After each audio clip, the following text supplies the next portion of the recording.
สวนสัตว์แห่งหนึ่งมีวาฬสีน้ำเงินจำนวน6ตัวโดยเฉลี่ยแล้ว1ตัวมีน้ำหนักเป็น 142,250 กิโลกรัมวาฬสีน้ำเงินในสวนสัตว์นี้มีน้ำหนักรวมประมาณกี่กิโลกรัมข้อ 1 8.5350 คูณ 10 ยกกำลัง 5 กิโลกรัมข้อ 2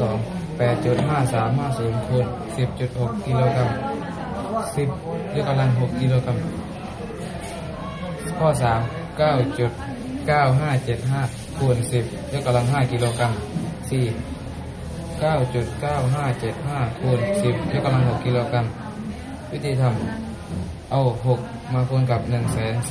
142,250 กิโลกรัมเท่ากับ 853,550